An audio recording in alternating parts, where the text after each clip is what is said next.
No doubt. Get it going. So, Law, is the sky falling or what? Man, that's what they feel. That's what they think. The sky is falling. God. Ups and downs of the season, Man, they don't believe that, man. They just Cowboy Nation is a weird one. Ooh, man. I try to give as many analogies as I can about big game James. Like, let me ask you this, big game James, about if a strong man coming knocking at your door, banging at your door, he eventually break in. Are you gonna take care of business or you gonna run? Don't take care of business. That's what I'm talking about. Don't fight. Protect your house. Don't fight. You don't care how big he is. He can be Shaq. Some of these Cowboys fans, I don't know why they go running, man. They go I don't running. know why everybody's tripping though. Right. It's not like they're with 6-4 or they're, last place. I mean, they're still right there in the thick of everything. So I don't pay no attention to these people, man. They throw one bad pass. Oh man, Kellen Moore sucks. Defense gets their offense gets a first down. I told you Dan Cain wasn't. Man, just shut up. Just shut up. They get a Real, first just down. shut up. I mean, please. They critique every single little play. Like, let it go. That's what I want. That's what I like. Me and Big Game James, we out somewhere. Somebody trying to jump us. I know for sure it's gonna be me and Big Game James still there. You know what I'm saying? Boss, you there too, right? Man, depends who started it, man. It depends on who started it, man. I like that realness. That's real. Depends on who started, man. I'm grown. I ain't got time to fight everybody. I went to grab the gun, man. Okay, he said, all right, now who started it again? Yeah, who started this thing? Come on, man. Nah, Jay, you need to chill out. You was wrong. Yeah, man. At least that's what my mouth say. When it come down, I'll be right there. You already But know. you there, okay. He said, I'll be there in spirit. Nah, I'll be there, man. Trust me. Boys know where I'm from. Okay. Trust me. I thought you were gonna say, man, hey, the Cowboys tell the story how the brave man died. Man, The heat. I'm so excited to talk to you boys, man, because boys don't know, we literally don't talk into the show. Everything is truly fresh. Fresh. Yeah, super fresh. Fresh off the platter. Man. All right. What's your favorite dish, man, coming around the corner? The dress. Dressing. Oh, yeah. Where I'm from, that dressing What is about you, everything. Big Gang? What's up? What's your favorite dish, man? What you like? What's your Thanksgiving dinner? Dressing is good, I mean, but damn, so many things. Give me some of that good ham. I was saying, hell. Spiral ham. Happy Blade. Thanksgiving, everybody. Happy Thanksgiving. I just wanna run it up. Man. I've been really in the field, let up, yeah. I've been really in the field, let her rush, I let her feel. Lately, I just wanna run it up. Don't need no deals, I make the deal. Have to take it to a meal. Lately, I just wanna run it up. You can't miss. Yeah. I never had, look, I never had Lately, I just wanna run it up. Count that too, count it up, count it up, count it up, count it up. Lately, I just wanna run it up.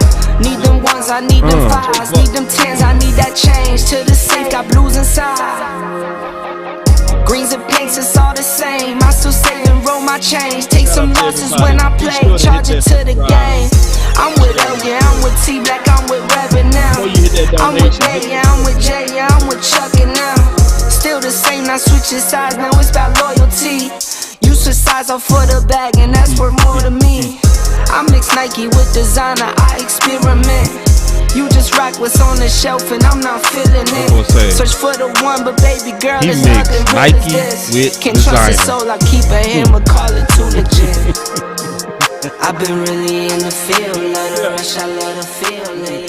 just wanna run it up. The boy said he mixed Nike with designer. What's up, man? Everybody acting like, I mean, what's up? Did we win or lose? What's good? I already We know, definitely man. lost. Oh, yeah, we definitely lost. We holding the L. Yeah, we definitely lost. Nothing wrong with that. Yeah. So I want to get everybody's thoughts. We go start with you again, Big. Listen, we end with Law. We start with you. That's how I go. Okay, I like that. Disappointing. I thought we was going to win this game. I thought the Raiders game would be the uneven game. I thought Cowboys would come in here and show, their mettle.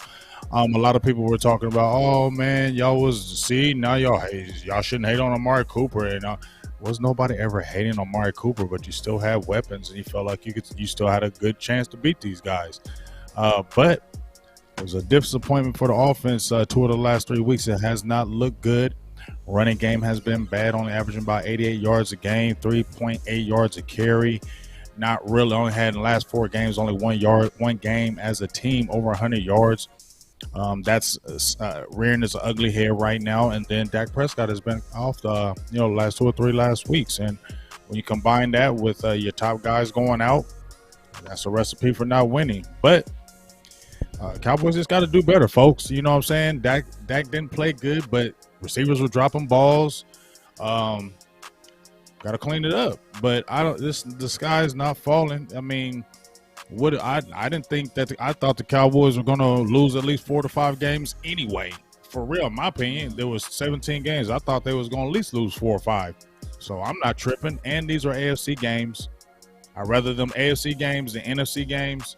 So be all right. Cowboys just get together and let's see what happens this Thanksgiving. No doubt. Yeah, man. The Cowboys, man, just went up to Kansas City, man, and just overall offensively was flat and didn't execute well. I thought the defense did their part in holding the Kansas City Chiefs, under 25 points. Here's the thing, man. We got 5 consecutive stops at a point in that game, and we came away with only 3 points. And you're not going to do that against any good caliber team, especially in their home stadium. So I think that offensively, we got to be able to bite down and impose our will. And I haven't seen that the past 2 out of 3 games with Denver first, and then now with the Kansas City Chiefs, when we were challenged with a team that played physical, that rushed the passer, and that could cover tight. And I want to see the Cowboys prove themselves and win a tough game against somebody that doesn't lay down and somebody that challenges them. So, the good news is this. Hey, we're a little bit past the halfway point. We got a lot of more football to play, and the Cowboys can prove themselves in the coming weeks with some of the games coming up. No doubt. Well, when I look into this loss that we had this past weekend, you guys get what I'm saying when I say that? I need some healing. And this is what's going on with the Cowboys. They definitely need that because we had a slew of injuries. And I'm not trying to say that the injuries were the issue of the reason why we lost, but clearly you can see that primarily Dak Prescott didn't have time to step up through his throws, and the receivers couldn't get separation. The only person that caught something was Amari Cooper from the COVID. So everybody else couldn't catch anything. And this is the thing is with this particular team, it seems as if though they're trying to figure out this offensive line. The offensive line with the uncertainty of Connor Williams, then they insert Connor McGovern, and of course we've seen the fight between La'el Collins at right tackle. Should he play right tackle? Should he not play right tackle? And then we see the Terrence Steele, who looked like he was sitting still as the defender ran by him. So they're going to have to fix that out. Hopefully Tyron Smith plays this Thursday, which they said that he will, and we won't see those hiccups. There's a stat line out there for Dak Prescott that he throws with the completion percentage of 73% when Tyron Smith is out there, juxtaposed to 65 to 68% when he's not. So I just think that this game right here heading into week 12 should be a bounce back and a comeback game for not just Dak Prescott, but for everyone. Well, I do have to say, it's very obvious who the game changer is. Come on now. I don't feel like playing with none of y'all today. No. I don't feel like it, and I'm just No. gonna be honest. Y'all making me Oh my sick God. already, because I'm telling you, Amari Cooper is the game changer. It's time to admit it and stop playing, bro. No. This is easy. I can easily say that he went out in the first half, and I can also easily say Dak was not throwing a good ball. He was overthrowing guys. He underthrew CD Lamb on that touchdown. Then he went out right. If he threw it over top of him, it would have been a touchdown. That was great coverage. But he had to throw it over him. He underthrew him. So I get what you're saying. It was a big loss not having Amari Cooper there. But game changer, no. Missing him as a number one receiver, yes. And that's I why like to retract my statement, man, from last week. Wait. Wow. Wait. What are you retracting, Law? What are we prisoner of the moment, but man, I'm telling you, man.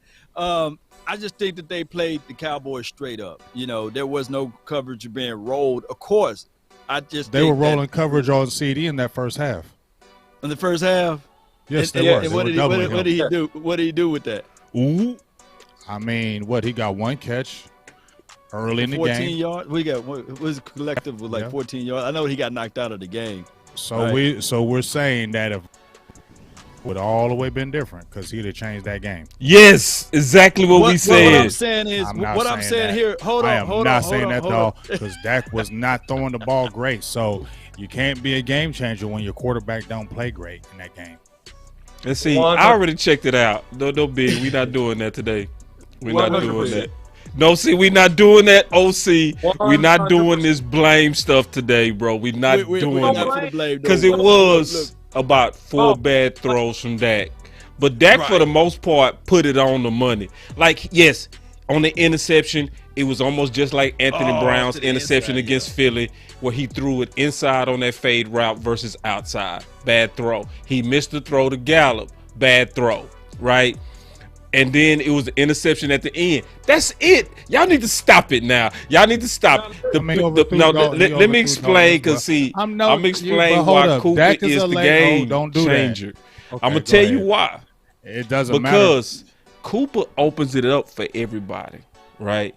Because just with Cooper, just with him playing, that means you automatically going to have CD Lamb versus the third or second team corners, which makes a exponential difference. And that game, they was longer, bigger corners who was doing good at contesting those 50-50 balls. You needed a true route runner that game. They wasn't present. That's why I have to steal your button and give the game changer to CD Lamb. Hey, I love being a Cowboy. I mean, Cooper. I'm Mick Cooper. Let's have some fun. I'm stealing buttons today. Let's kick it. I'm stealing buttons. Yeah, that's what he get. No, you dropped it, baby. That's what he get. You know I'm rounded, man. You know I'm rounded. Yeah. You Cedric Wilson it, man. Ooh, did the drops get on me? Man, you dropped it, man. Oh. James, it's back in Big Game James' favor now. Oh. I said, oh boy, finna dunk it. He finna go. Hey, Big Game James. You know when you first dunking the ball, anybody can one hand dunk it, but he came with the 2 hands, Big Game James. He had the 2 hands. He tried to do it with the 2 hands, and the rim rejected him. Wait. Did I get rejected? Did I say no? We not gonna no. This is what we not gonna do, Law. We not gonna let us slip, misinterpret exactly what I was saying. The whole soliloquy was the fact that you tried to lie, boss, and the truth came out. Whoa! So we understand what the real truth is here. That CD Lamb is the freaking game. Man, y'all boys. No shade on Dak Prescott. I'm sick of this. Man, listen, this team goes as Dak Prescott goes. Dak had a below average completion percentage in this football game. He did not play well. Juxtaposed to that, Kellen Moore, I think, struggled versus a veteran play caller on the defensive side of the ball in Spagnolia. And we've seen this happen versus the Denver Broncos when he had an old Riley veteran, tough-nosed defensive coach, and he struggled to get them into some right plays and to capitalize on some matchups that he could have taken advantage of, especially with the 8 and 9 man pressure in the box. So what I like to see is improvement and better game preparation and better second half adjustments, which we did not get in the Denver game, nor did we get in this game when we were down in the football game. That's what we need to see this coming week. Can I interject with this right quick? Just and Boss Cowboy, this is me speaking glowingly of CD Lamb, but actually, here's the situation. Should he played inside the slot and kick Michael Gallup on the outside primarily? Because I think that the mismatch would have been there. You would have got him the ball comfortable with shorter area and to work with, even though they load in the box with 8 and 9 man fronts. Would that been a better outcome? And of course, I think that Michael Gallup can live on the outside. And I think that the moment was just too big for Noah Brown and Cedric Wilson. Normally those boys get off after CD Lamb and Amari Cooper make a few splash plays, right? So could that be a situation whereas in this type of game plan against Spags defense, they could have just inserted Lamb inside for this particular game, let him work the middle, let him work in some of those short area and short intermediate routes so that he can get comfortable and then work him on the outside. Do you guys feel like that could have been a solution there? Or even run the ball for crying out loud. But what you got on that big game, James, in the OC? Go ahead, Big, or you want me to go first? Is your mic off? Your mic off, Big. I got you. So look, I mean, here's the deal. When you motion CeeDee Lamb, you eliminate the opportunity to press coverage him and you minimize bracket coverage because you can run him underneath with quick out routes, okay? And they ran a couple quick out routes or one routes, right? You also can hit him on some hitches and some curl routes. So you minimize that deep cover 2 shell when you motion him, okay, number one. Number two, if you line them up in trips, and we ran this too, we ran like trips left formation a couple different times, you can run off the defensive backs and run underneath with CD Lamb or Michael Gallup. We did not do that. We also did not go to the screen game. These guys were aggressive with Honey Badger, Tyrann Mathieu coming down in the box to cover Schultz, right? We could have banged him up with leaking out a couple offensive linemen because he was up there right by the line of scrimmage. His knee was not 100% healthy and worked the screen game left and right. So there were several things that we could have done in this football game from a play calling perspective based on formation and alignment to take advantage of them, which we didn't do. No doubt. Yeah, man, but hey, Big, come out and come back again. That usually fix everything. I don't know why, but that always works. But the OC, they try to work Schultz on that wheel route, and then the Honey Badger was on him like a cheap suit. Yeah, he was. hey, and Law, he even did the finger wave on it. Yeah, he did, bro. He gave I saw that, Law. I saw that. Yeah. Well, I'm going to just say this also. I feel like the offense, all of them let us down. All right? I think the whole offense let us down. Also started with Kellen Moore. I got you, Big. You back. Kellen Moore, starting with him. I think it started with him being too pass happy. Like, they tried to cover him. They did. They tried to cover him and say that they had an idea that, and they said that Kansas City took it away. No, he abandoned it. He was very pass happy at the very beginning of this game, and it didn't make sense to attack Kansas City that way. It didn't. So, and it didn't make sense for a lot of reasons. Number one of the main reasons it didn't make sense is because what Law said, in my opinion. Law said something key. Law said that we was playing musical chairs with the offensive line. When you have an offensive line that you're playing musical chairs with, one of the best ways to get their confidence up is to run the ball. Yep. One of the best ways to get get rid of the pregame jitters and all that kind of stuff. You got new McGovern, you got new Steele at left tackle, and you have Lael still trying to get himself in playing shape. All three happened at the same time. That's exactly what Law said. And we came out and said, we want you guys on an island. So from that, I think it put us out of rhythm. I think it had us starting with low confidence, and we was playing right into Kansas City's hand. And now you got those guys trying to hear us in a crowd, right?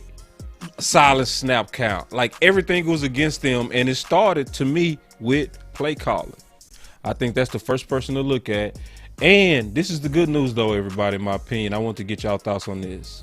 From the sound of it, Mike McCarthy is going to obviously reel him back in. I keep hearing that.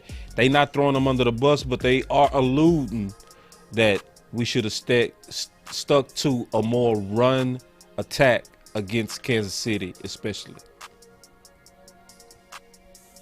Yeah, I think. So what kind of? Go ahead. Go ahead, Big. Go ahead.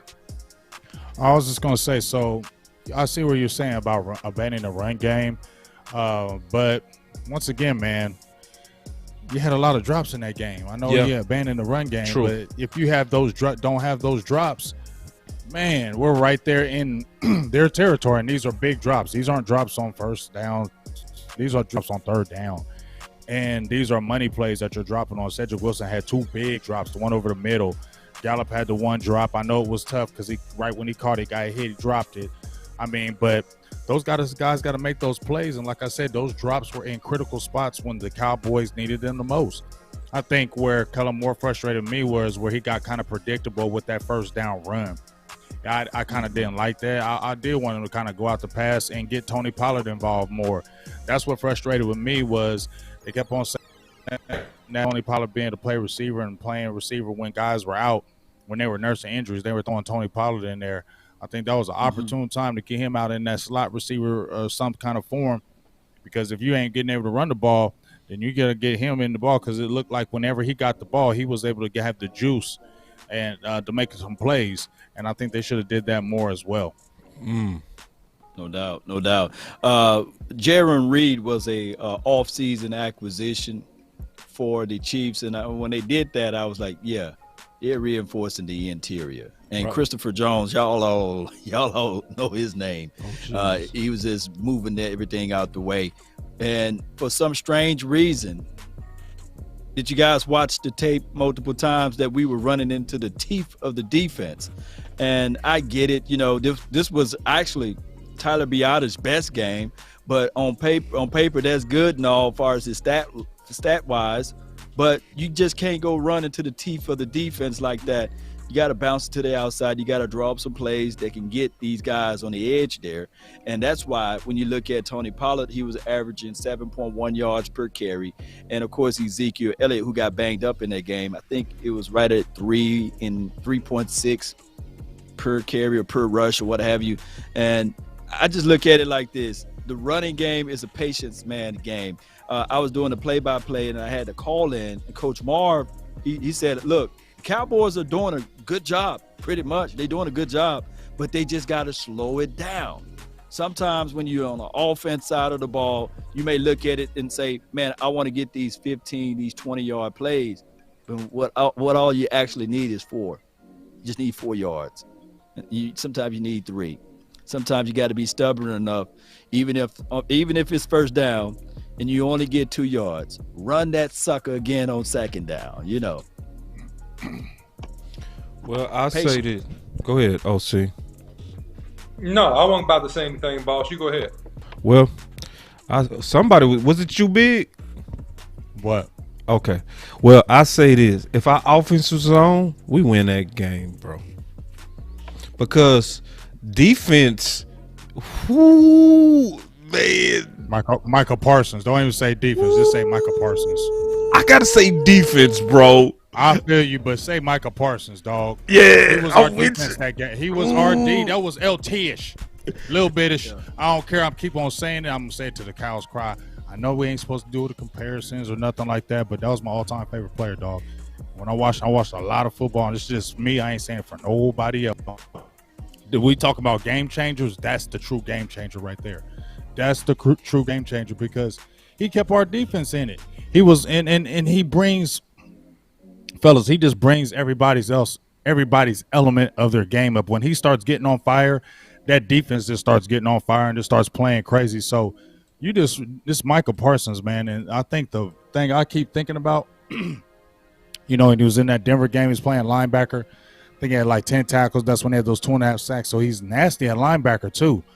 Man, but when they get Gregory back, when they get Lawrence back, that's gonna be a good problem to have because I really want to see him staying on that edge, dog. They blitzed him like about 62 times already. He's leading the team in pressures. I mean, you see him leading in sacks. Dude can get about 12 sacks this year, maybe 13. Well, hey, I love being a Cowboy. Big game, James. Game changer. Let's have some fun. Let's have a good time, man. Let's kick it. Well, Big, I'm better, Big. So I ain't gonna leave. Big, I got your back. So I'm gonna say something. Barring injury or off the field bad decisions. Let me say this again. Barring injury or off the field bad decisions, Micah Parsons, knocking on wood, he will end up being an all-time great. That's the that we look at. I'm telling you, you heard it here first. That's the caliber of player you're looking at. And I'll do you one better, Big. He's not a 12 sack guy. He's a 15, 16 sack guy. Yeah, I agree. I agree. Basic. You see what I'm saying? If you rush him on the now, here's the thing that makes him LT-ish. Because LT did play linebacker younger in his career. So they played him off the ball and in coverage in some situations younger in his career. Now, as he matured, they just primarily used him as a defensive end as he aged and he gained a little bit of weight. But I'm telling you, Micah Parsons has more range than LT ever had, going side to side. And here's the thing.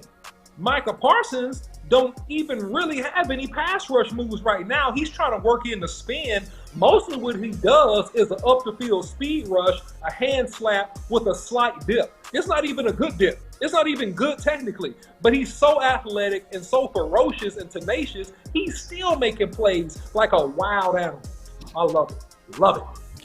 Hey, I'm gonna say this. With Micah being, I'm gonna have to say he got some pass rush moves in my opinion. Dog, that Kansas City game, dog, them hands and that rip under move, dog. I wasn't seeing, like, I don't see guys coming in doing that and his hands stay active. Like, he knows how to have them offensive linemen don't be touching him. Like, he's active with his hands. Like, he knows so many things at a young age. He's smart. He plays smart. He doesn't get dumb penalties on the field. Like, that is the type of dude that is just, like, totally different.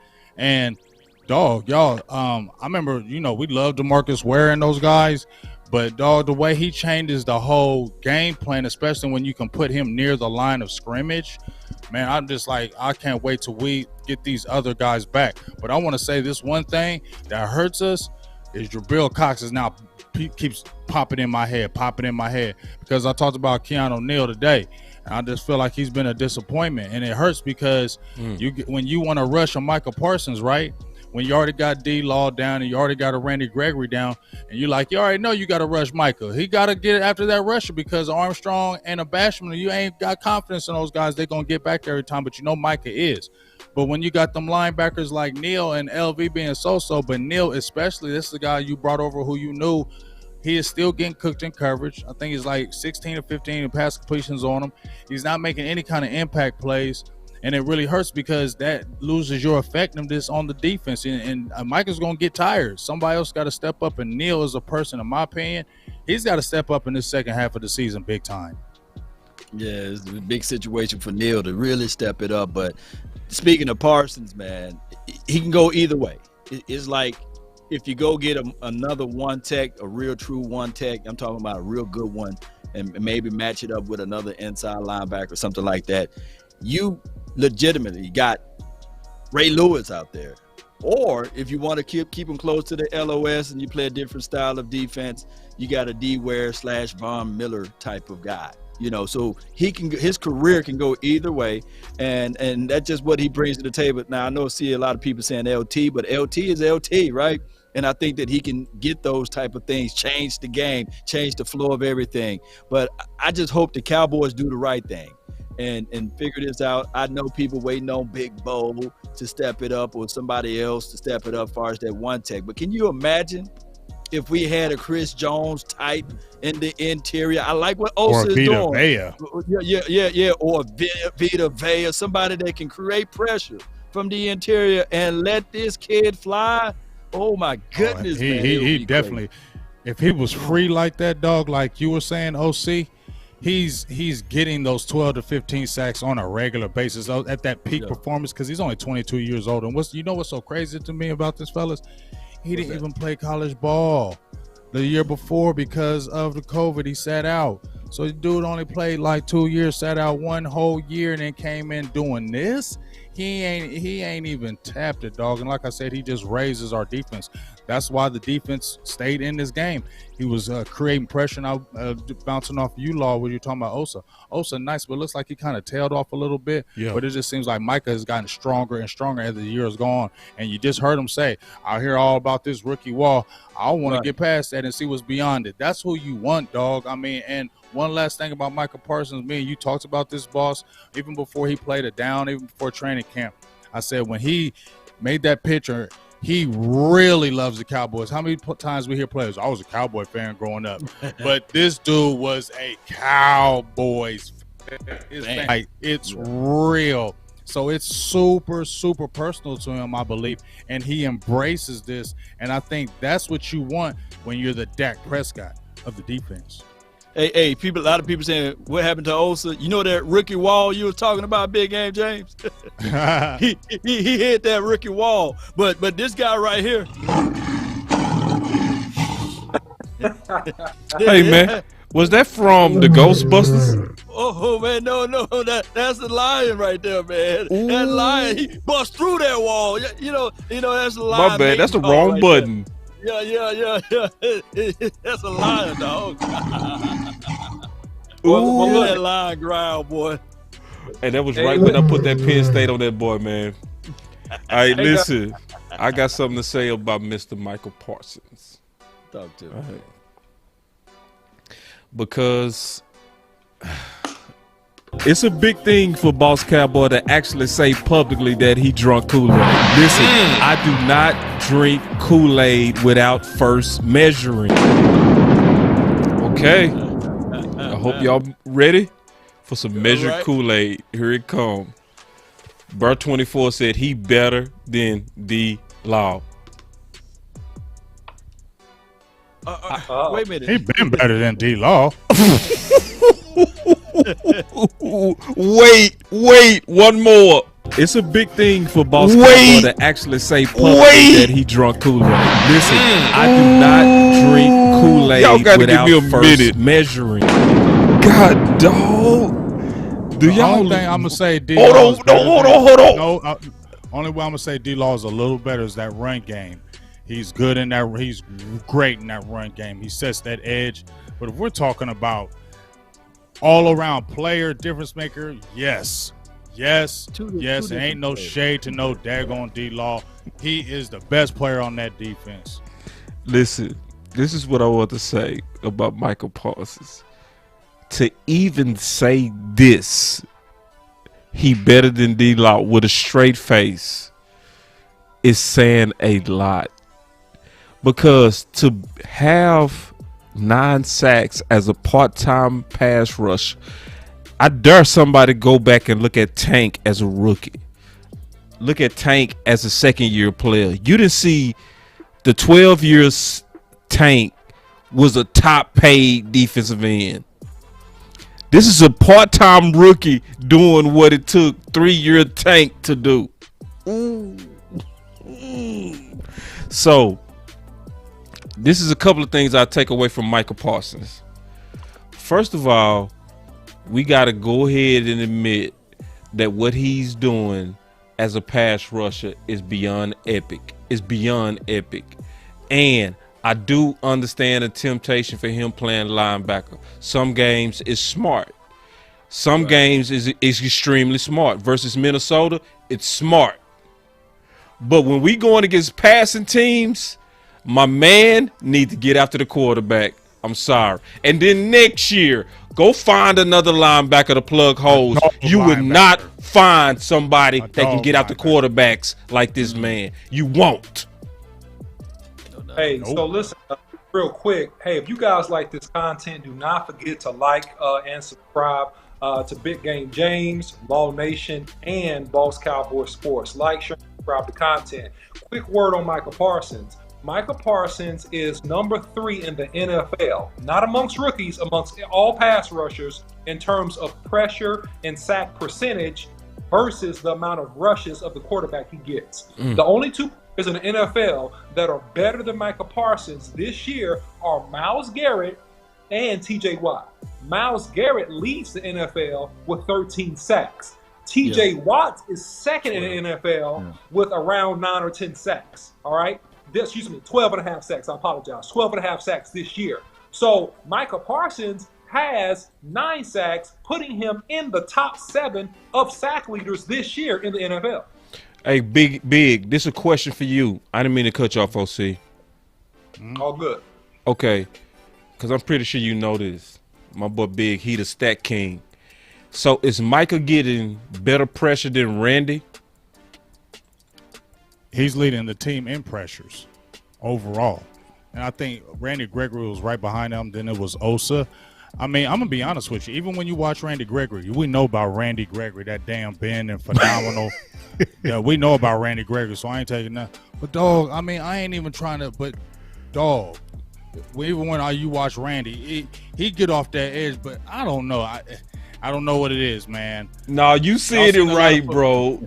Y'all seen a lot of football, right? Yes. I've seen a lot of football. Y'all play football. Yes. That is different what we're watching. Yes. It's different, dog. It's different. That's why you want to just it's so hard for me to watch the defense sometimes, fellas, because I'm always want to see what he gonna do. You feel me? Like, yes. Big, I'm going to tell you what you see. I'm going to tell you the difference. You see a superior, athletic, long, and a real sexy-looking athlete, right? When you see Randy Gregory, a guy that can get there, and because of his athleticism, he's going to get a lot of pressures and be in the mix in a lot of plays. The difference is, when you watch Micah Parsons, you see a guy that closes hard to the quarterback. He gets faster the closest he gets to you. We call that closing speed. So his closing speed to get there and the way he finishes his pass rush is at a more physical and faster level, man. And I think that's the difference in the sack total right there. Yeah, and I want to add to that because I love when Big say that damn bend. He got that damn bend, dog. But it's one thing I add. It's the burst off that bend that you see with Micah. It's when Micah bend, you see a burst, and that burst is crazy. Like when he turned that corner, it's when he cool. When it's like when he sees it. It's like once he sees you, he gets around there, it's over. Yeah. Like OC just said, he eats up that space so quickly. And I remember the first time I watched the dude, everybody was, people were talking about him. Remember Boss, when we was doing the draft and everything? Yeah. And I hadn't even really watched him like that. Like, I heard about him. I seen him briefly in the Ohio State game. I'm like, dog, why they keep talking about this dude? And then I just sat down and watched him in the Rutgers game. And, dog, I seen a couple of them plays where the quarterback went to the outs and he just ran him down and said, oh, my God, get him, please. I don't care about coverage. I don't care about nothing. Figure it out with him. Ooh. That's one of those dudes where you don't care. I don't care if you ain't great in coverage. We just figure it out. You just too damn good. We just figure it out. And that's what they're doing, dog. Like I said, they blitzed him like 62 times. And next closest person I think is Curse at 20. He knows he's got a weapon. He knows he's got an animal, but he's got to get that help to keep him fresh too, because it's coming all on him. You feel me? Y'all feel me? Like it's coming all on him now to make them plays because those other guys aren't making those plays like he is. We need to get D-Law and Gregory back, and I'm hoping that happens. We're feeling like Gregory is coming back against the Saints. We're hoping that maybe D-Law can slide in there because that's going to make Micah even nastier. Yeah, but let me ask y'all this, and don't crucify me, Cowboy Nation. We seen this storyline happen before, right? Player explosive have these good type of moments, and I want this to happen for him. But now we talking about contract year, right? Randy Gregory. So what do you do when the contract expired? Do you re-sign him? Do you say to yourself, okay, we're going to see what you can do now that we give you money? We seen that what happened with D-Law. We gave him some money after he had 2 back-to-back seasons of excellence. So we seen that we let a guy go out of Robert Quinn because a lot of people thought that he was washed, right? But if you quietly go over there and look at Robert Quinn's stats now, you see that he's a double-digit sack guy, and he can probably get you 14 sacks by the end of this season before it's over with. So let me know how you guys feel about that. Should we move on from Randy Gregory, or should we find money somewhere under the couch and pay Randy Gregory, or are we okay with just trying to make this thing out and shape it out another way? Did you guys know that Robert Quinn got double-digit sacks, by the way? Yes, I did. He's top 5 in the league. Yep, top 5 for the Bears. Yep, yeah. Got 10 sacks. Let's see how he does with Khalil Mack out being out, though. Yeah, man. I mean, when you talk about Randy Gregory, man, you talk about a guy who doesn't have a lot of tread on his tire. You talk about a guy that, has, calf foot type deal going on. He doesn't scare me nearly as much as a guy that's had back issues, right? And so if it were me, in hindsight being 2020, I know the market demanded that you pay D-Law a lot of money, but I think that you're more cautious with injuries like that. I think that this is a wait and see type situation because you got some young, promising defensive linemen that have played pretty well. So what you do with a Randy Gregory, and you don't tell Randy Gregory this, but this is what you do. You make Randy Gregory prove it. You make him prove it. You make him prove it, Law. You make him come out here and have a fantastic rest of the year in playoff, and then you look at what you got and you evaluate the best way to spend money in this offseason. That's my opinion. I'm not all in on Randy Gregory. I'm on a wait-and-see approach with him. So you're trying to say do the D-Law plan where D-Law had to prove it, right? Yep. Franchise tag. I say pay him. Pay him now. That would be risky, but that'd be cheap too, though, right? Yeah. You go ahead and pay him. I'm gonna tell you why. I'm gonna tell you why you should pay him now, because you still have leverage, Dallas. Go ahead and bet on his upside. He's an older player with young tread, and the biggest thing that you said, OC, is why you should pay him. No surgeries. See, when you pay Tank, the reason why they put that franchise tag on him, because of his injury history. You really don't have that with Randy. Randy is ready to go. Randy is already in his grown man body, and he didn't have to take a bunch of licks to get there. And because he missing a few games, he likely go come in team friendly. I don't think they should play no tag games with him at all. I think you should pay him now. And at the expense of others. Shoot, you pay for pass rushers. I'm sorry, you got to pay the man. I feel like well, I'm gonna push back real quick, not to cut you off, Big. Has he done? Hold on, before you push back, you make sure you ready, Cletus. Cletus, you make sure you ready for this, cause you said you want to push back. Well, let's see it. Let's see this pushback that you say you got. Hey, man, look, Roach Motel, you check in, but you won't check out. Damn. Listen, man has played less than 10 games, okay? He's missed all of last year, right? God. He had flash in the pan with sacks the year previous. And my humble opinion, man has not done enough to warrant a mega contract. Yes, if he's very team-friendly. Here's my – if he's very team-friendly, yeah, you sign him now, but you're not signing this man to no $15 to $17 million contract, maybe $12 to $13 million a year. If he'll do that. But my contention is he wants to get Tank Lawrence money. He wants to get mega dollars. He's looking at Tank Lawrence's contract and say, hey, man, I got more upside than him. I'm younger. Pay me like you paid Tank. And to me, that's a problem after less than 10 games, and this man is not to double-digit sacks right now. Well, you know what? We got Baby Nuts Jones, so I ain't worried about none of that. You get what I'm saying? Because Baby Nuts Jones don't play them games. One thing I'll give it some Baby Nuts Jones big time props is he know how to work that cap, and he ain't throwing out money for anybody. We should have seen how he played with Dak, so I don't even think he's gonna come out there and just give no Randy Gregory no mega money. I feel like he made this tag him because that's how Dallas works now. You're gonna have to squeeze that money out of Stephen Jones. And just because Randy has done this and that, like you have said, OC, he hasn't been on the field a lot. And I would think Randy Gregory will look at it like maybe he doesn't get that. He might be looking at a payday, but he also hasn't been with anybody else, and he's had those mental issues that have went on, right? He hasn't been with another organization. That's been a safe haven maybe from him from Dallas. So maybe you don't want to step out and play with nobody else because maybe that's a different type of scene now than you have your safe haven with Dallas. So maybe that plays into a part with the dealings of the contract as well. So we'll see because remember, Cowboys hung on to him this whole time. They'll probably be thinking, we kept you this whole time, dog. We ain't just throwing that money out. You work with us, too. Ooh, Big Game James, but you got a problem, though. You got three guys that you got to do that to. You got Gallup, Schultz, and then you got Gregory. Gallup ain't coming back. So Gallup, he's gone. I mean, and then Schultz, I say, we had talked about this earlier with a Blake Jarwin. If that, what's his name? McKinnon? What's his name? The kid from Michigan or McKeon. Sean. If he turn up a little bit, and I think he's got some good pass rushing abilities, he can show some blocking.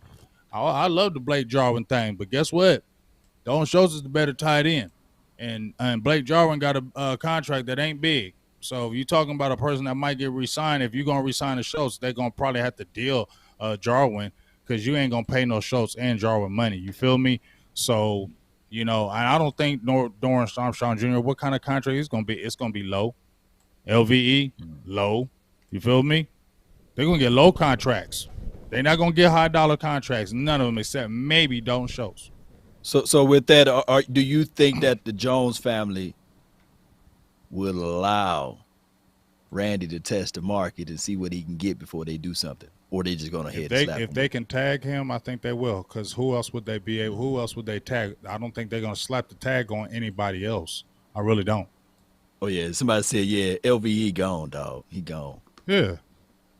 Unless he's not a team friendly, unless he's I don't think he's going to do that because he's a good enough linebacker. Even though we all say he's trash, he's young, he's 25 years old, he's still good athletic. A team will look at that and say, yeah, y'all, he might not play with y'all good, but he'll play with us good. And they'll throw some money out to him. So, yeah, Dallas, I think this is the last of LVE and all those guys except maybe Schultz, depending on what they're going to do with Blake Jarwin. So, one thing I'm pretty sure everybody want to know right now, how in the world do we beat the Raiders? Well, Raiders are an average football team. They're 5-5. So the answer to that question is it depends on what Dallas Cowboy team shows up. Are we going to have the ultra motivated team, right, that played last week and just kicked the snot out of a below average Atlanta Falcons team? Or are we going to have a team that doesn't quite answer the bell? So to me, it depends on what team shows up. Listen, Derek Carr is a pretty good quarterback, man. They got some pieces there. So you got to play him really, really even in terms of, hey, the coverages have to be there. They got a couple good pieces that can make plays. They got a decent offensive line. I think that pressure is the word of the day with him. Pressure him. He's going to throw the ball away or either make bad decisions. I think offensively speaking, we got to be just determined to impose our will and actually play strong at the point of attack with the front that the Raiders have, and also just mix up the play calling. If Kellen Moore is sharp, he's mentally engaged in prep, and they stay on him like McCarthy said and make sure he doesn't abandon the run, we work best when our offense is set up off of play action. Dak actually works best and gets the most open receivers when we work off the play action pass. And if we do that in this game, we walk away with the dub. Now, let me ask you this, though, the OC and everybody. And I know stats are for losers and rankings and all of that.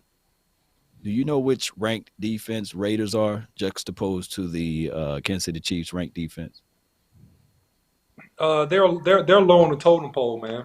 They're 12th ranked defense, and Kansas City Chiefs were the 18th or 19th ranked defense, respectfully. Uh, we had problems against the Kansas City Chiefs defense. I'm not sitting here saying that, hey, I'm nervous about the Raiders, by the way, but it's any given day as it relates to football, and they got playmakers on the defensive side of the coin, and anything can happen. They got the 12th ranked defense, by the way. Well, you know what though, Law? I Talk feel to me. good if Tyron Smith is playing because I think the Kansas City Chiefs, and I said this, I was just looking at it especially toward the second half.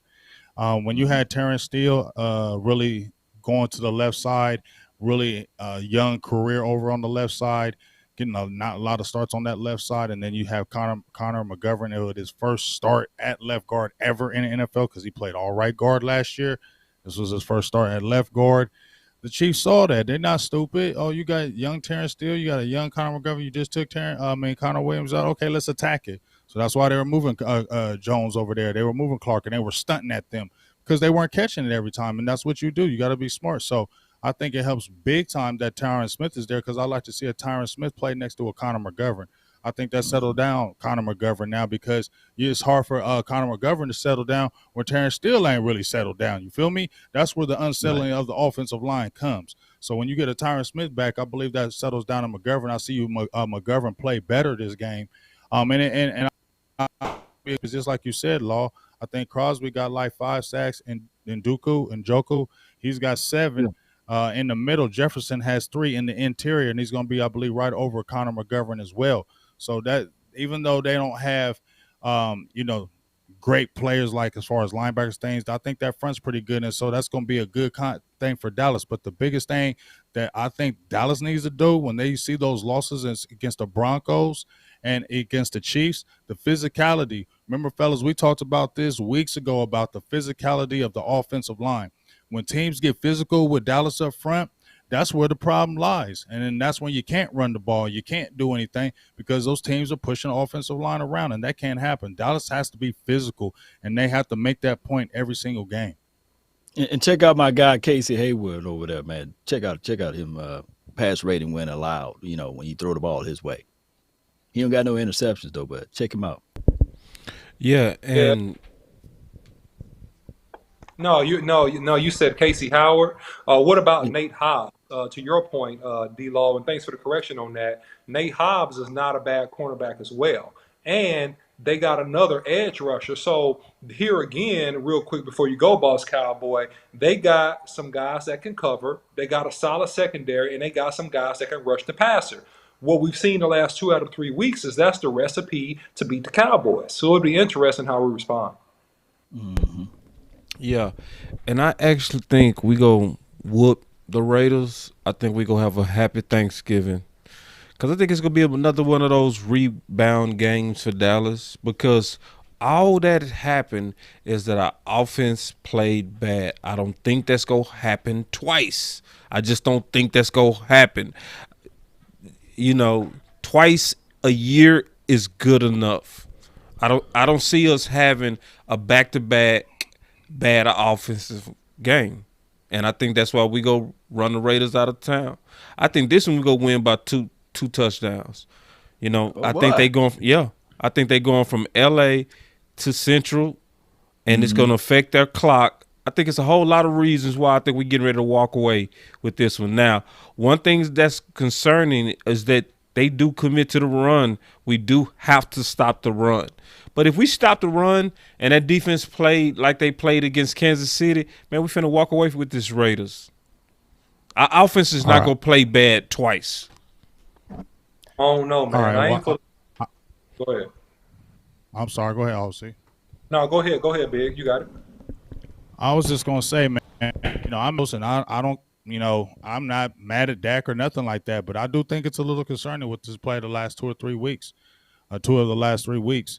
And I did make a post I said where, I've been noticing he's just been inaccurate with the long ball. And I think that's where the defenses are challenging them, not just with our guys being out. They're challenging them like, let's see if you can make these throws one-on-one because that's what Vic Fangio had kind of led to. That all right, let's see if Dak Prescott can beat us. We ain't gonna let them run game. Let's see if he can. I think.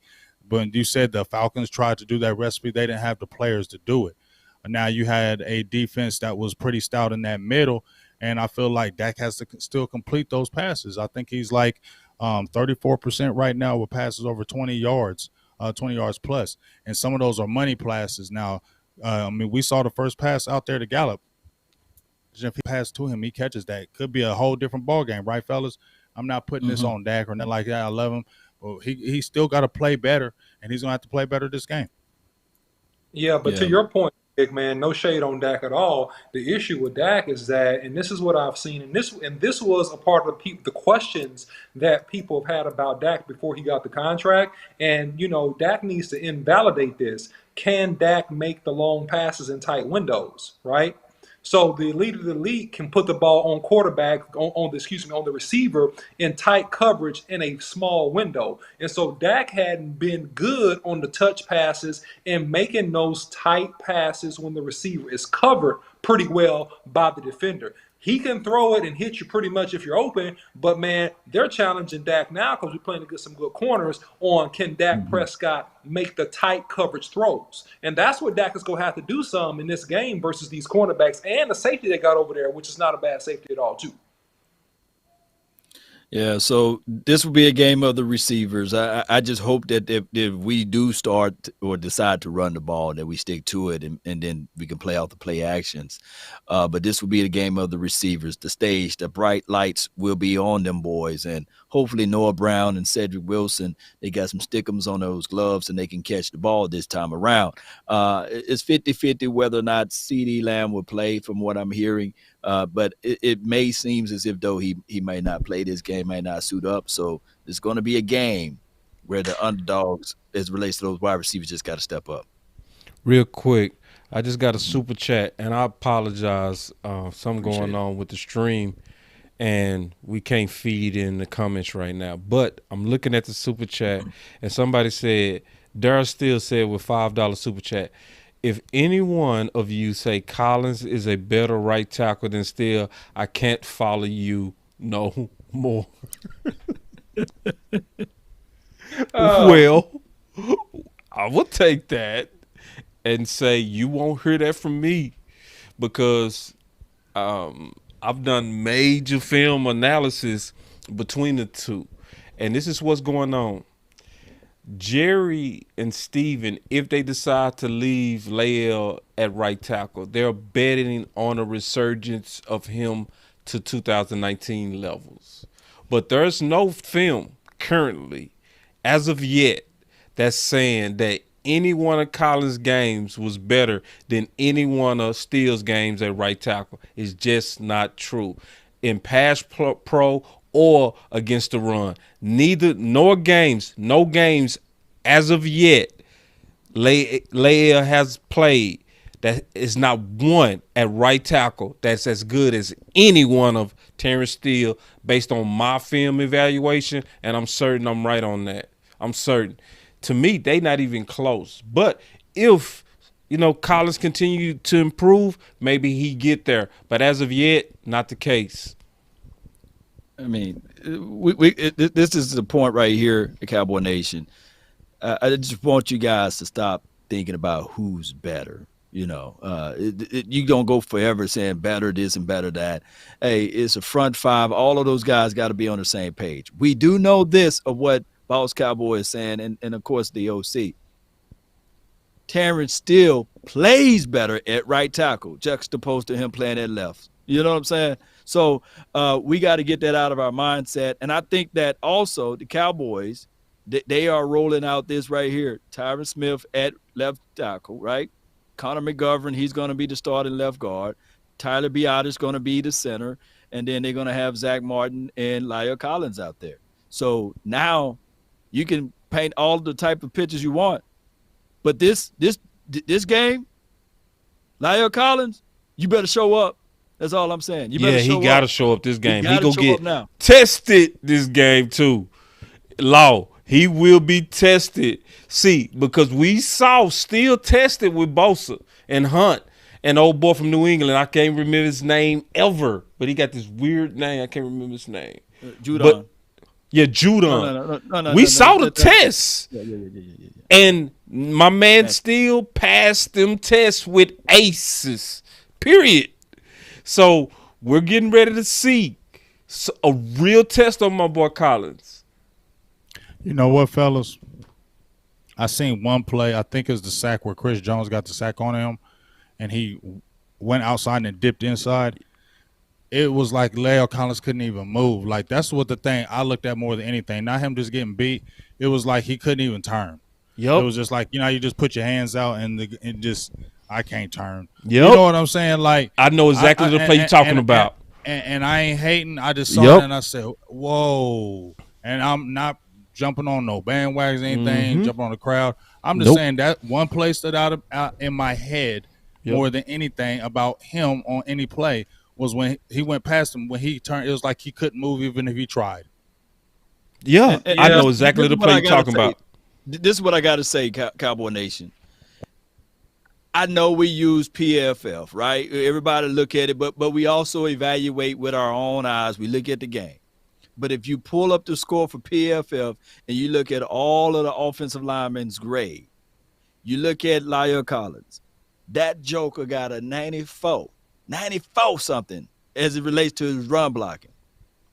He barely at 60 something with his pass pro. You know what I'm saying? Now, everybody else, is kind of like close between the run and pass. But it's amazing to me that at tackle, he's that high. He's on the edge. Put that big boy inside. Let's go. You know what I'm saying? I mean, let's go. Let's put Terrence Steele. Look, I get it. We all like Connor McGovern. I like him at the fullback situation. But let's stop playing around with our food and let's just put Terrence Steele at right tackle. Thank you. Martin at right guard. And Tyler Biotis at center, Lyle Collins at guard, and then you have Tyron Smith at left tackle. Let's get it out of the way. Stop playing the political. Stop being scared. You call him Baby Nuts Jones, Big Game James. Well, look. Pull out the big nuts and just go ahead and go with this thing. And then you want to run this thing, you put Connor McGovern at fullback, Power run that thing. Beat the hell out of some teams. You want to get physical? Let's get physical. You got Ezekiel Elliott. Oh man, let's go. Let's get physical. Stop playing around with it. Would that be the most physical offensive line for what we got on this team right now? Yes, it would. Yeah, you're right, Law, man. And I wanted to wait for everybody to go until I win because, I've been chastised profusely for my viewpoint on this, and that's okay. But listen, guys, I've been saying this for weeks, and here's the reality of it is, to Big's point and his excellent observation. Listen, it's not an issue with La'el Collins going forward. It's an issue with him going side to side and backwards. That's his issue because he got tight hips, his leg strength is not there, his knee bend is not there. So if you talk about bend from a defensive end perspective, you also have to talk about bend from an offensive tackle perspective because he has to also be able to bend and move while he bends to block quick and athletic pass rushers. If he can't bend, that's what he does. He tried to jump set Chris Jones on the play. I'm going to break down the play. I saw it 5 times. He tried to jump set Chris Jones by taking a hard step inside. Chris Jones said, "No, sir, you're not quicker than me. I know you're slow." So Chris Jones bounced to the outside and accelerated up the field and got the sack on Dak Prescott, while La'el Collins stopped his feet, looked around like, "What happened, bro? You weren't supposed to do that to me, man. I'll jump inside. You supposed to stay right here and let me block you real quick." Chris Jones said, "No, sir, you ain't blocking me. I'm taking the C gap and I'm jumping outside and I'm going upfield because I know you go look at me and stop moving your feet and act like you're confused." And that's what happened on that particular play. Now, I'm not trying to jump on La'el Collins, man. I'm just saying what I see. All right, both of them gave up sacks. Steele and Collins gave up sacks. The difference is that you didn't see Steele get beat clean on one-on-one pass pro, besides the holding call that he got on the bull rush. But he didn't get beat clean for a second. He didn't give up that many pressures. You saw Collins from the right tackle position give up several pressures. Yep. And things that could have been sacks had not the ball came out quick. That's neither here nor there. The issue is this, is that Collins doesn't have the lateral movement. Collins doesn't have that natural knee bend that you need, to your point, Law, to be a really, really good pass rusher from the right tackle position. And it's no shade or hate on his game, but right now, physically, that's just where he is. Hold on real quick. I just got another super chat. They're still going off. He said, we ran the ball better with Steele at right tackle than Collins at right tackle. I'm just saying. Yeah, true, because we're starting to run the ball to the left side. Do y'all notice that? Yes. We're starting to run the ball behind Steele more. Yep. We tried to power run it behind Collins, and we really wasn't getting many yards. We're actually starting to run the ball by percentage more to the left side, where Steele is, versus the right side. Just a friendly observation. No shade. Just saying. Yeah, man. All of this stuff is good, Cowboy Nation. And I love the talk track of offensive line and what we can do to make this team better. But ultimately, the coaching staff got to do that. And there's no shade at Connor Williams, who they benched or what have you. And I'm not trying to elevate Connor McGovern, saying he's the best thing since sliced bread. And it is what it is. I got a super chat over here from Cowboys Sports Report. He says, Law is real tough to see Steele in the second year play. He played great this season. He need more experience. He could possibly be the next Big E. And as much as I love Terrence Steele, but I can't put that on that kid, man. Y'all just don't know who Big E was, man. Yeah, Big I know E. you probably. Oh yeah, I know. He was not nasty like him at all. Not close. No, Not Not yet. close. Not yet, though, boy. No, I'm not even going to- E-Dub was like that since them Central State days. Yeah. Now E-Dub was a monster. Yeah. He was out he the said boxing not yet, bars. but more experience. But hey, look, we not even gonna talk about Big E. You know? Yeah, Big E. That's a whole nother level right there. But Because he's just now turning up. That's why we need to slow that. Because remember, when we had this show in the preseason, we was all saying, and I remember that show, we weren't saying this about Terrence Steele, were we? no, but he earned it though, Big. He the That's one what I'm changed saying. the topic. He earned it, but he grew into it in a short period of time. Yeah. Just like you would say, OC says with Randy Gregory. We wouldn't pay no Randy Gregory money. He ain't been on the field. We ain't seen this. This is a small sample of some Terrence Steele still. Yeah, man. But I'm gonna tell you what, if you want, and you're not paying him because he's a free agent, right? He got another year to play really, really good before we even talk about a contract. And it's not gonna be a top flight contract for him. It will be a middle of the road contract if you're looking ahead for Terrence Steele, which is why I like him so much, because from a cap friendly perspective and what Stephen Jones likes to do, he's going to be very, very cap friendly. You'll pay him some good money to retain his services, but he's a undrafted free agent. So you're not got to pay this kid top flight dollars. Now, I'm going to tell you how he's looking in his run game, guys. He's looking extremely nasty and Eric Williams like in this run blocking element on how he finishes boys. Yes. And how he spears you with his head. I love it. He spears you with his head. He knocks you down on the ground. He's extremely nasty and aggressive in that run blocking, man. So y'all peep him on that. So you going there? You just gonna go there too, huh? Oh, the OC. Man, the film said. I'm not going there.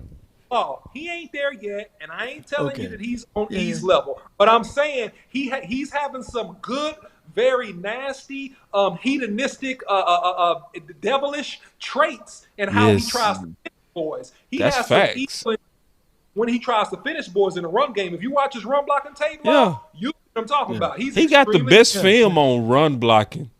Yeah, On the whole line. Yeah, like Bars is getting up dizzy after he finished in pancake. He got the best pancakes this year, hands down. He's the best pancake offensive lineman this year, even over Zach Martin. Yeah, and I'm saying what the film say. Yeah, that where he's finishing guys way better. I'm talking about taking manhood away from him. Yeah, still. Yeah, we showed that film many times. But He just anyway, turned the Clark. He just turned the Clark Kent on the left tackle side, though. yeah, he You did. want to just No, he stay like a did. statue. Yeah, and see, I said, get him off that left he's side. also put Look, at a major disadvantage. A lot of people I'm don't banging on explain the that. table. I'm banging on the table for Ty Sucky at Yeah, left tackle at this point. Come on, bring Ty Sucky. Let me see the Patrick Ewing knees out there, man. Before we see Terrence Steele out there again at left tackle, and he right. could be improving at left tackle. Now, that's just me jokingly saying, but he could be improving. But man, it probably take him a whole year before he get right at that left tackle. Yeah, Man. Look, I can see leave that. that alone. I can see that. But yeah, final words on the game. I'll say this: going into the Raiders game, I'm honestly not at a panic right now. I've watched Dak be consistent so long. I'm not gonna panic over 2 out of 3 games. I'm just not gonna do that. I saw him really ball out way too much. I think everybody knows the stakes that's on the line. They all know that they're trying to fight for home field advantage at this point. They also know that respect is a major factor. The biggest thing is Dak has a lot of experience on this Thanksgiving game that other quarterbacks like Derek Carr is not going to have. He know how to prepare for a short week. He know how to put this behind him. I think some of the throws that we saw him miss, we going to saw him connect on Thursday, and it's going to be like magic. Dak will come out there balling. I don't see 2 bad games from the receivers. I don't. I see the people that we got to be concerned about is the defense, and can they repeat what they have been these last 3 games? Because these last 3 games, they've been on it, except for Denver. But other than that, defense, can you maintain? Because right now, defense is at a playoff level. They are at a championship level because it's not a small thing to hold electric Kansas City to 19 points and come away with the ball 3 times. That's not a small thing. So my final words is no panic from me. I expect a rebound. I expect us to tough it out. And once we get through this week, we're going to start getting a bunch of returns from guys who've been waiting to see, like Tank, like Gallimore. Tristan Hill is hustling and looking like his former self. Even though Osa is having the rookie slump, Tristan Hill is stepping in and he's playing a lot better. So I'm not tripping. I think we go run away with this game Thursday and we go win convincingly. My final words. So I'm gonna go next on this one. And hey, my final word is this, man. Get back to playing fundamentally physical football from the offensive line perspective. And Kellen Moore, please put us in a situation where we use Tony Pollard and use his speed in multiple formations to run outside and put pressure and stop these fast, good defensive ends from from the Raiders to rushing upfield and putting pressure on our quarterback. All right. So if we run the ball at these guys and we do some east-west screens, jets, things like that, we're going to keep these guys extremely honest. And listen, on the defensive side of the ball, I'm going to say with Micah Parsons, continue to release the Kraken. Release the Kraken. Let this boy do what he does best and get after the passer. Fun fact for you guys is this. Myles Garrett, TJ Watt, Chase Young, their rookie seasons, they all had less sacks than Micah Parsons has right now. And he got games left to play. All right? Those are household names. Let the man does what he do best. Defense, keep up the intensity. Hang in there, man. Just hang in there right now until we get some reinforcements back, and we should come out of here with a W.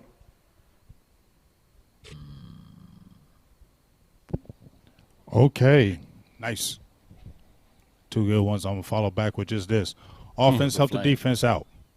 Offense help the defense out.